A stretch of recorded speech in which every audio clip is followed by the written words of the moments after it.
Gente, hoje o dia foi tenso, foi bastante tenso mesmo. Daqui a pouco eu vou falar sobre o coronavírus, mas o que a gente tem para dizer é justamente aquilo que não se fala, que está todo mundo falando, não se fala em outra coisa, principalmente porque a situação que ontem a Folha de São Paulo já tinha antecipado, e ela é tida como uma empresa, uma emissora de fake news, como a CNN aqui, que o governo sempre diz isso. A Folha de São Paulo tinha adiantado justamente a demissão do agora ministro da Justiça, Sérgio Moro, e foi o que aconteceu hoje. E foi um bate-boca intenso entre ele, o Sérgio Moro, e também o presidente da República, Jair Bolsonaro. Houve algumas trocas, algumas denúncias gravíssimas que ao longo dos próximos dias, das próximas semanas, nós vamos ter o desdobramento disso tudo. E a gente traz nessa edição alguns trechos. Você já deve estar careca de ter ouvido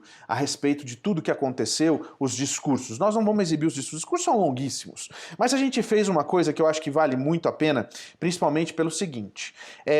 Olha só. Ficou de um lado e do outro aquela situação o Moro acusou o presidente Jair Bolsonaro. O Bolsonaro rebateu. Por um lado, o Moro falou uma coisa, no próprio discurso, Jair Bolsonaro confirmou aquilo que o Moro fez. O Moro disse. O Bolsonaro acusou o Moro de algumas coisas. E agora, no Jornal Nacional da TV Globo, o Moro apresentou algumas provas que, na realidade, mostram o que realmente ele disse no seu discurso de despedida. Eu queria trazer para você, inicialmente, até pegar o meu roteiro para a gente não errar, no discurso, tanto de um quanto o outro, um corrobora com o outro. Nesse trecho que a gente separou para você, eu queria mostrar exatamente aquela situação de que o Bolsonaro diz que quem manda sou eu. E o Moro diz, eu nunca pedi nada além da minha pensão. Vamos acompanhar, pode rodar. Que amanhã, dia de hoje, o Diário Oficial da União publicaria a exoneração do senhor Valeixo. E, pelo que tudo indicava, a exoneração a pedido. Bem, ele relutou, o senhor Sérgio Moro, e falou, mas o nome tem que ser o meu. Falei, vamos conversar. Por que tem que ser o seu e não o meu? Ou então vamos pegar, já que não tem interferência política, técnica ou humana, pegar os que têm condições e fazer um sorteio. Por que tem que ser o dele e não possivelmente o meu? Ou um de consenso entre nós dois? E eu lembrei da lei de 2014, que a indicação é minha, é prerrogativa minha. E que eu tiver que submeter a qualquer um subordinado meu, eu deixo de ser presidente da República. Eu não indico superintendentes da Polícia Federal. Tá? A única pessoa que eu indiquei na Polícia Federal foi o diretor, o Maurício Valeixo. Não é meu papel fazer indicações aí de superintendentes. Eu não tinha como aceitar essa substituição.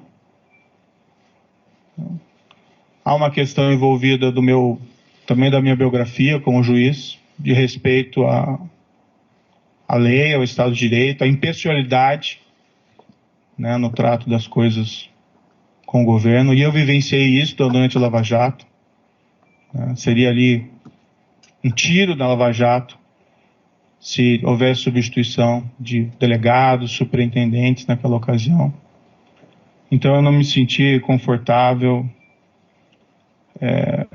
Tenho que preservar a minha biografia, mas acima de tudo eu tenho que preservar o compromisso, que foi o compromisso que eu assumi inicialmente com o próprio presidente, que nós seríamos aí firmes no combate à corrupção, crime organizado e criminalidade violenta. E um pressuposto necessário para isso é que nós temos que garantir aí o respeito à lei, a própria autonomia da Polícia Federal contra interferências políticas. Eu sempre fui do diálogo. Vocês não vão encontrar nenhum ministro meu que vai dizer que eu impus qualquer coisa para ele. Ao mesmo tempo que ele fala que se alguém pedir alguma coisa para ele ou querer mandar mais do que ele diz que ele sempre foi do diálogo. Numa segunda parte desse toma lá da cá que aconteceu hoje lá em Brasília, a gente vem com uma fala que eu acho que é muito, que mostra exatamente a situação. Até eu queria perguntar para a produção, que é antes da questão do coração, tem um outro VT que eu acho que é o B, né? Que ele fala exatamente sobre a história de que o presidente queria saber das informações e receber relatórios da ABIN. Enquanto o Bolsonaro diz isso, o Moro diz isso, o próprio Bolsonaro confirma no discurso que ele fez. Vamos acompanhar. O presidente me disse mais de uma vez, expressamente, que ele queria ter uma pessoa do contato pessoal dele, que ele pudesse ligar, que ele pudesse colher informações, que ele pudesse colher aí relatórios de inteligência, seja o diretor, seja o superintendente. E realmente não é o papel da Polícia Federal prestar esse tipo de informação, né? As investigações têm que ser preservadas, né? Imaginem se durante a própria Lava Jato, né, o ministro, o diretor-geral, o presidente, então presidente Dilma, né, o ex-presidente Luiz ficasse ligando para o superintendente em Curitiba para colher informações sobre as investigações em andamento. Então, a autonomia da Polícia Federal, né, como um respeito aí à autonomia da aplicação da lei, né, seja a quem for, isso é um valor fundamental que nós temos que preservar dentro de um Estado de Direito. Sempre falei para ele, Moro, não tem informações da Polícia Federal. Eu tenho que todo dia ter um relatório do que aconteceu, em especial nas últimas 24 horas, para poder bem decidir o futuro dessa nação. Eu nunca pedi para ele o andamento de qualquer processo. Até porque a inteligência, com ele, perdeu espaço na justiça. Quase que implorando informações. E assim, eu sempre cobrei informações dos demais órgãos de inteligência oficiais do governo, como a ABIN, que tem à frente um delegado da Polícia Federal. Uma pessoa que eu conheci durante a minha campanha e tem um nome e é respeitado pelos seus companheiros. Opa. É o seguinte, na realidade, você viu aí, um disse, o outro disse também.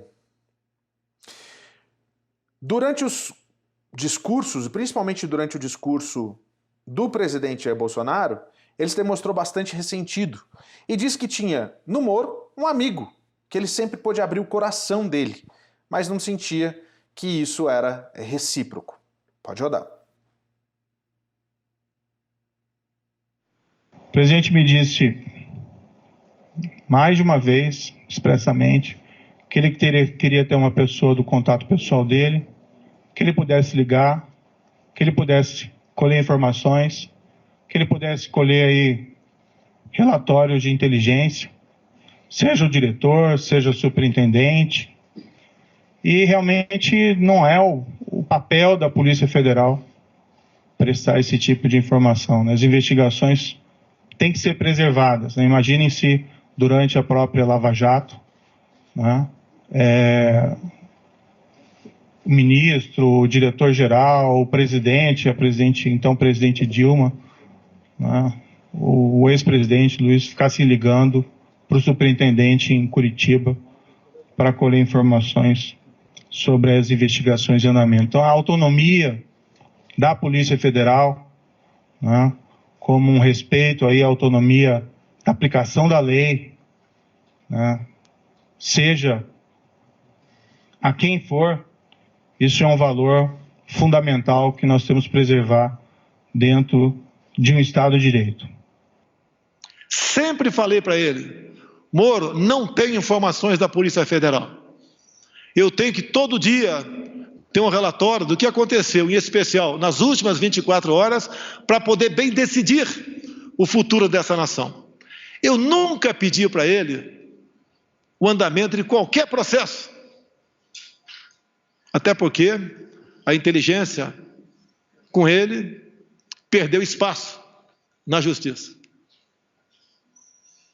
Quase que implorando informações. E assim, eu sempre cobrei informações dos demais órgãos de inteligência oficiais do governo, como a ABIN, que tem à frente um delegado da Polícia Federal. Uma pessoa que eu conheci durante a minha campanha e tem um nome e é respeitado pelos seus companheiros.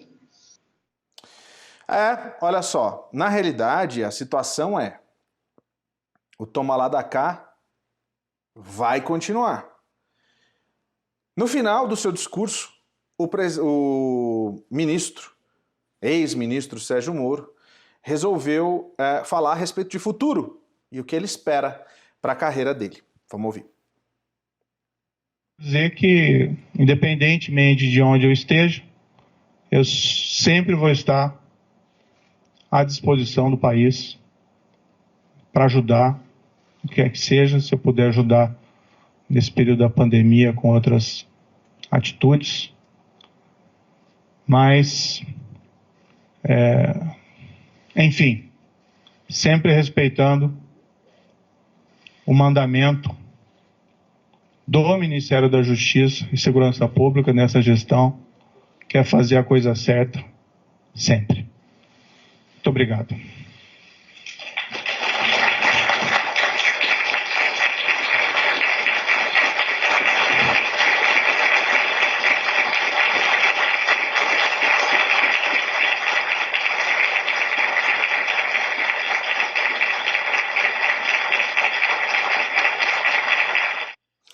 Olha só,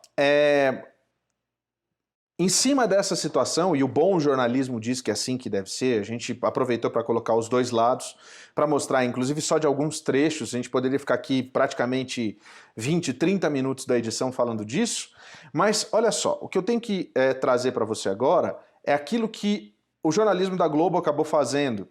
E você goste ou não da TV Globo, isso é um problema de cada um que assiste o que quer assistir, a Globo foi atrás do ministro Sérgio Moro para ter as provas a respeito do que ele teria dito, né? Que ele não teria assinado a exoneração, como apareceu no Diário Oficial.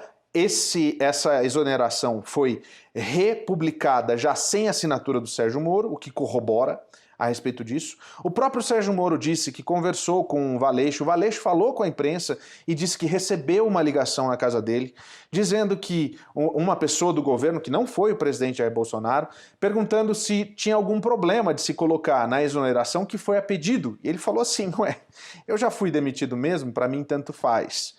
Essa foi a versão que o próprio Valeixo deu para a imprensa, isso foi a CNN Brasil que divulgou, foi onde eu ouvi essa informação, e vi também em alguns jornalistas no Twitter que havia sido isso, que corrobora com a versão do Sérgio Moro. Essa imagem que você vai ver foi exibida na TV Globo e que mostra algumas mensagens trocadas entre o presidente Jair Bolsonaro e também o ministro Sérgio Moro. O que acontece é que nessas mensagens o Sérgio Moro mostra que o Bolsonaro estava buscando algum motivo para poder eliminar, né, e exonerar o Valeixo.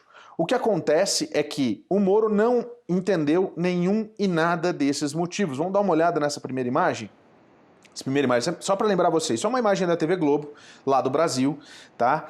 Presidente novíssimo seria como o presidente estaria cadastrado o número dele, que seria um número mais novo do presidente, que ele deve passar para os seus ministros e para as pessoas mais próxima seria um hotline, né? Uma forma como o presidente pode conversar com os seus ministros. E aí você vê, o Bolsonaro teria escrito assim: PF na cola de 10 a 12 deputados bolsonaristas, e mandou um link do site O Antagonista. Logo depois ele disse: mais um motivo para trocar. Aí o Moro responde lá: mais um motivo para a troca. Seria o segundo texto logo abaixo. Logo depois disso, o Moro rebateu. Esse inquérito é conduzido pelo ministro Alexandre do STF, o ministro Alexandre de Moraes. Diligências por ele determinadas, quebras por ele determinadas, buscas por ele determinadas, querendo dizer que tudo que está sendo feito nessa investigação está sendo determinado pelo ministro do STF e que não tem nada a ver com o comando da polícia. A polícia executa. E aí ele termina: conversamos em seguida às 9 horas, que seria o horário que ele teve de conversa com o presidente em Brasília ontem às 9 da manhã, que culminou nesse problema todo. Como eu disse para você, essa imagem que você vê foi divulgada e exibida pela TV Globo, pelo Jornal Nacional, que mostra exatamente essa situação entre Bolsonaro e Sérgio Moro. A outra parte era uma conversa entre a deputada Zambelli e o ministro Moro, em que ela oferece a ele a situação no STF, que o Bolsonaro disse que foi um pedido do Sérgio Moro. Nas conversas, o Moro diz: eu não estou à venda. Por mais que a deputada tenha oferecido isso. Ela confirma que outras pessoas estariam falando com o JB, que seria Jair Bolsonaro, para tentar demovê-lo da ideia da troca da Polícia Federal ou coisa parecida. Isso chama-se jornalismo de credibilidade. Você buscar todas as partes. A TV Globo tentou ouvir a deputada Zambelli, que disse que não comentaria essa troca de mensagens entre Sérgio Moro e ela. Abrindo um parênteses muito grande aqui, a única coisa que eu gostaria de dizer rapidamente é que precisa pensar na segurança do ex-ministro Sérgio Moro. Ele é um arquivo vivo muito importante para se manter a soberania do país e se manter justamente o governo sem corrupção. O meu medo maior, depois de tudo isso que aconteceu, foi justamente a situação do Sérgio Moro, a segurança dele. E aí a gente não tem uma resposta para isso. Infelizmente, a gente não tem uma resposta para isso. Bom, a gente colocou as informações para vocês, os dois lados. A gente trouxe para você as informações que foram divulgadas pela imprensa, inclusive pela TV Globo também. A gente trouxe o que aconteceu em Brasília hoje e eu quero aproveitar, e até queria ver como é que tá a situação. Brasília está muito calmo, né? Tá todo mundo naquela situação de tranquilidade e quarentena, né? Além da gente ter que cuidar da quarentena, a gente tem que cuidar justamente dessa situação no governo brasileiro, que é muito, muito, muito triste, né? Mas olha só, deixa eu aproveitar aqui para ler as mensagens que você mandou para mim. Vai mandando, o que você acha disso tudo? Eu tenho muita mensagem, muita gente comentando. Muito obrigado pela sua audiência, muito obrigado por você que está aqui com a gente. A Palone Manzano, boa noite e um bom jornal. Um beijo da família Manzano. Jaqueline Felipeto dando boa noite. Daqui a pouco tem doutora Pet no programa para falar de uma situação bem bacana, que é bom a gente ficar atento, que trata-se da doença de Lyme. Muito importante, ela vai explicar tudo a respeito disso. Índia, educadora física, boa noite, amigo, assistindo de Orlando, obrigado mesmo. Graça dos Santos, boa noite, Paulo, aqui de Orlando. Sandra Pereira, boa tarde, Paulo, aqui na Califórnia. E agora, José? É a pergunta que eu faço também. O Rogério F. Skate, boa noite, Paulo. Estamos aqui na capital do boné e máscara, agora assistindo lá em Apucarana. Policampos, boa noite, Paulo Sérgio aqui dos Estados Unidos. A Olivia Passos de lá da Carolina do Norte. Enquanto isso você vai vendo aí a imagem de Washington, D.C., do Capitólio, enquanto a gente vai lendo aqui as mensagens para você. Oi, PS, eu não sei, mas aqui na Carolina do Norte, muitas pessoas estão voltando ao normal, mais carros nas ruas e alguns tipos de comércio mais aquecidos, como car dealers. Aqui em Utah, os dealers eles ainda estão funcionando normalmente, eles são considerados essenciais, por isso eles estão funcionando. Suzy Gama, boa noite, PS. Bolsonaro não está pensando em ninguém, só no bem estar dele. Que lástima, tantos morrendo e ele desestabilizando mais ainda o nosso país. Temos que lidar com a pandemia, é briga no governo. Miralva Jesus dando boa noite pra gente aqui, Marco Aurélio Moraes. Boa noite, PS. Hoje é um dia muito triste para quem é a favor da democracia. Por um motivo político, o presidente perdeu o seu melhor ministro, um juiz que estava lutando contra a corrupção. Concordo com você, Marcos. Fagner Pereira dando boa noite aqui para a gente. A Irene Magalhães, situação da política no Brasil? Só vou repetir. Hashtag eu avisei. Aliás, foi uma das coisas que a gente mais ouviu hoje nas redes sociais. Edu, boa noite, PS. Te disse que o Moro caía nas próximas 72 horas ontem? Eu também disse isso. E ainda deixou uma delação premiada e o JN apresentou print de provas da acusação que a gente mostrou para você aqui e vai afastar investidores do Brasil nessa zorra administrativa. Carla Carrancho, boa noite lá de Massachusetts. Obrigado. Eu quero mandar um abraço lá para Danbury, para o Chris Fox, que está fazendo um trabalho incrível lá, e logo a gente vai ver o Chris Fox trazendo as informações de lá de Danbury pra gente, como é que tá a situação lá. Obrigado pela conversa, viu, Chris? Fábio de Mello, toda história tem 3 lados. O lado de um, o lado do outro e o lado correto. Concordo com você, Fábio, isso mesmo. Amaury Manzano, boa noite a todos. Paulo, era fã do atual presidente do Brasil, mas ele, acho, acabou de estragar sua trajetória. Triste, pois temos amigos e parentes no Brasil que poderiam melhorar. Isso é minha opinião pessoal, disse o Amaury Manzano, da família Manzano, lá em Orlando. Francisco Assis Batista, comparar Bolsonaro com Dilma é uma cafajestagem. O chefe supremo precisa saber o desenrolar das tramóias dos corruptos. Olivia Passos, fiquei extremamente chateada com essas mudanças no governo. Na realidade, essa já é a 9ª mudança dentro do governo Bolsonaro em 15, 16 meses. A governabilidade do Brasil, sem o toma lá da cá, não vai à frente, o que é um absurdo. Isso não justifica a atitude do presidente, que vai perdendo assim as estribeiras. A Magda aqui em Provo. Boa noite, Paulo Sérgio. Mande um abraço para o meu marido, Robert, e minha amiga Débora. Robert e Débora. Só vem. Só vem.